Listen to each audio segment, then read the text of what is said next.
एक प्रेरणादायक कहानी है जो एक गरीब लड़के की कठिनाइयों और मेहनत से भरी यात्रा को दर्शाती है, जो आखिरकार एक आईपीएस अधिकारी बन जाता। गांव का नाम था चंदनपुर। यह गांव बहुत छोटा था, जहां पर रहने वाले अधिकतर लोग गरीब और संघर्षशील थे। इसी गांव में एक गरीब परिवार रहता था, जिसमें एक लड़का था जिसका नाम रमेश था। रमेश का परिवार बहुत ही गरीब था। उसके माता पिता दिन रात मेहनत मजदूरी करके अपने परिवार का पेट पालते थे।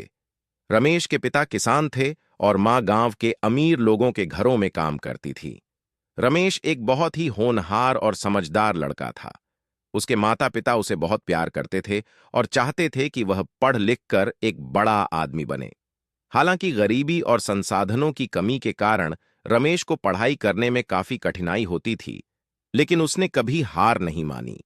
रमेश को हमेशा से पुलिस में जाने का सपना था। जब भी वह गांव के पुलिस स्टेशन के सामने से गुजरता, तो बड़े ध्यान से पुलिस वालों की वर्दी देखता और उनकी सलामी से प्रभावित होता। वह मन ही मन ठान चुका था कि एक दिन वह भी पुलिस की वर्दी पहनेगा और अपने देश की सेवा करेगा। लेकिन यह सपना पूरा करना इतना आसान नहीं था।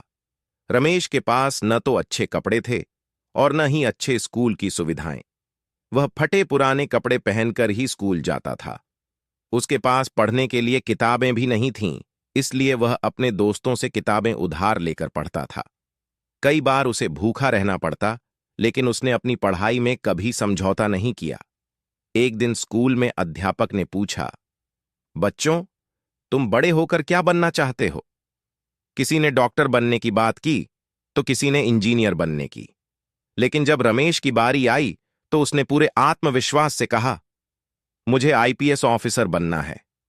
सभी बच्चे उसकी बात सुनकर हंस पड़े, लेकिन उसके अध्यापक ने उसकी आंखों में कुछ अलग देखा, एक दृढ़ निश्चय।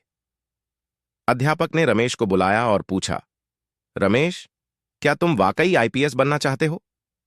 रमेश ने जोर से सिर हिलाते हुए कहा, हां सर, मैं बहुत मेहनत करूंगा। अध्यापक ने उसके सिर पर हाथ फेरा और कहा, तुम जरूर बनोगे बेटा। मेहनत और सच्ची लगन से कोई भी सपना पूरा हो सकता है। उस दिन से रमेश ने अपनी पढ़ाई में और भी मेहनत शुरू कर दी। वह दिन रात मेहनत करता, देर रात तक पढ़ाई करता और सुबह जल्दी उठकर स्कूल जाता। उसके माता पिता भी उसकी मेहनत को देखकर खुश थे और उसकी हर संभव मदद करते थे। उन्होंने अपने खाने पीने में कटौती कर रमेश के लिए एक पुरानी साइकिल खरीदी, ताकि वह समय पर स्कूल पहुंच सके और लाइब्रेरी में पढ़ाई कर सके। रमेश की मेहनत और लगन रंग लाने लगी। उसने गांव के स्कूल की पढ़ाई में टॉप किया और आगे की पढ़ाई के लिए शहर के कॉलेज में दाखिला लिया। कॉलेज में भी उसने खूब मेहनत की और हर परीक्षा में अव्वल आया। उसकी कड़ी मेहनत और दृढ़ संकल्प ने उसे आईपीएस की तैयारी के लिए प्रेरित किया। उसने कॉलेज के बाद सिविल सेवा की तैयारी शुरू की, लेकिन यहां भी उसके सामने कई कठिनाइयां आईं।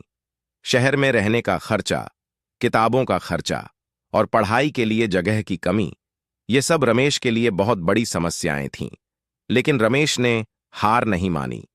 उसने कुछ ट्यूशन पढ़ाने शुरू किए, ताकि वह अपने खर्चों को पूरा कर सके। वह दिन में ट्यूशन पढ़ाता और रात में खुद पढ़ाई करता। आखिरकार रमेश की मेहनत और दृढ़ संकल्प का फल मिला। उसने सिविल सेवा की परीक्षा पास की और आईपीएस के लिए चुना गया। जब उसने यह खबर अपने माता पिता को सुनाई, तो उनकी आंखों में खुशी के आंसू आ गए। उनके बेटे ने उनकी सारी कठिनाइयों और अभावों के बावजूद अपने सपने को पूरा कर दिखाया था। रमेश की मेहनत ने साबित कर दिया कि चाहे कितनी भी कठिनाइयां क्यों न आए, अगर इंसान में हिम्मत और सच्ची लगन हो, तो वह कुछ भी हासिल कर सकता है। आज रमेश एक आईपीएस अधिकारी है और अपने गांव, अपने माता पिता और अपने अध्यापक का नाम रोशन किया। यह कहानी इस बात का प्रमाण है कि गरीबी या कठिनाइयां किसी भी इंसान की सफलता की राह में रुकावट नहीं बन सकती, बशर्ते कि उसके पास मेहनत, लगन और हिम्मत हो। रमेश की तरह अगर हम भी अपने सपनों को पूरा करने के लिए